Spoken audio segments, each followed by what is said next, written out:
राधे राधे दोस्तों। आज हम बात करेंगे एक ऐसे पर्व की जो सिर्फ कैलेंडर की एक तिथि नहीं बल्कि आत्मा का शुद्धिकरण और पूर्वजों के प्रति सम्मान का एक अनूठा माध्यम है। यह वह दिन है जब प्रकृति की शांत बेला में हम अपने भीतर झांकते हैं और एक दिव्य ऊर्जा का अनुभव करते हैं। क्या आपने कभी सोचा है कि हमारे छोटे से प्रयास भी कैसे हमारे अतीत और भविष्य को एक साथ जोड़ सकते हैं? आज हम आपको एक ऐसे ही पवित्र पर्व से परिचित कराएंगे जो केवल एक व्रत नहीं बल्कि पितृ ऋण से मुक्ति और जीवन में सुख समृद्धि लाने का एक दिव्य माध्यम है। तो चलिए इस आध्यात्मिक यात्रा में हमारे साथ जुड़िए और जानें कि इस व्रत का महात्म्य, इसकी कहानी और इसे करने की सही विधि क्या है। शारदीय ऋतु की शांत बेला में जब प्रकृति भी अपनी नई आभा बिखेरती है, आकाश में तारे और भी साफ दिखाई देते हैं, ऐसे ही एक पवित्र तिथि आती है जो आत्मा को शुद्ध करती है, जीवन को नई दिशा देती है और हमें अपने मूल से जोड़ती है। यह केवल एक तिथि नहीं, यह एक संकल्प है, एक साधना है, यह एक अलौकिक पर्व है। इंद्र एकादशी अश्विन मास के कृष्ण पक्ष की है एकादशी भगवान विष्णु को समर्पित है।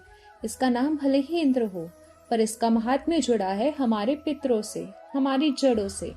यह वो शुभ दिन है जब हम अपने उन पूर्वजों को स्मरण करते हैं जो जाने अनजाने हुए कर्मों के कारण कहीं किसी लोक में अटके हुए हैं। इंद्र एकादशी का व्रत केवल अपने लिए नहीं बल्कि अपने पितरों की मुक्ति का मार्ग प्रशस्त करता है। यह हमें अवसर देता है उनके प्रति अपने ऋण को चुकाने का, उनके आशीर्वाद को निरंतर पाने का। माना जाता है कि इस दिन किया गया व्रत, तप और दान अधूरी इच्छाओं और अशुभ कर्मों से पितरों को मुक्ति दिलाकर उन्हें विष्णु लोक की ओर अग्रसर करता है। यह पितृदोष का निवारण है और अपने जीवन में सुख समृद्धि लाने का एक दिव्य माध्यम है। इसकी कहानी भी उतनी ही मार्मिक और प्रेरणादायक है। पुराणों में वर्णित है, एक धर्मात्मा राजा थे इंद्रसेन। वे भगवान विष्णु के परम भक्त थे, किंतु एक दिन देवर्षि नारद उनके दरबार में आए और उन्हें बताया कि उनके पिता किसी पूर्व जन्म के कर्मों के कारण यमलोक में कष्ट भोग रहे हैं। राजा इंद्रसेन यह सुनकर अत्यंत दुखी हुए। तब करुणामयी नारद मुनि ने उन्हें इस इंद्र एकादशी व्रत का महात्म्य बताया। उन्होंने कहा कि यदि राजा इंद्रसेन पूर्ण श्रद्धा एवं विधि विधान से इस एकादशी का व्रत करें तो इसके पुण्य से उनके पिता को मोक्ष की प्राप्ति होगी। राजा इंद्रसेन ने बिना किसी संशय के देवर्षि के वचनों पर विश्वास किया और भक्ति भाव से यह पवित्र व्रत किया। उनके व्रत के प्रभाव से उनके पिता को यमलोक के कष्टों से मुक्ति मिली और वे सीधे विष्णु लोक को प्राप्त हुए। यह कथा हमें सिखाती है कि श्रद्धा और भक्ति में कितनी शक्ति होती है, जो न केवल हमें बल्कि हमारी पीढ़ियों को भी तार सकती है। तो कैसे करें इस पावन व्रत का आचरण? यह व्रत केवल देह का नहीं, यह मन और आत्मा का भी व्रत है। इस पावन दिवस पर दशमी की संध्या से ही सात्विक विचार और आहार अपनाएं। एकादशी के दिन सूर्योदय से पूर्व उठकर स्नान करें, स्वच्छ वस्त्र धारण करें, श्री हरि विष्णु का ध्यान करें, उनके समक्ष व्रत का संकल्प लें। पूरे दिन निराहार या फलाहार रहकर मन को पवित्र रखें।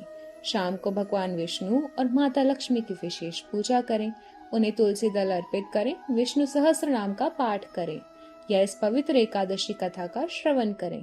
अपने मन, वचन और कर्म से भगवान विष्णु को समर्पित हो जाएं। अगले दिन द्वादशी को शुभ मुहूर्त में ब्राह्मणों को भोजन कराएं या दान देकर स्वयं व्रत का पारण करें। कुछ बातों का विशेष ध्यान रखें।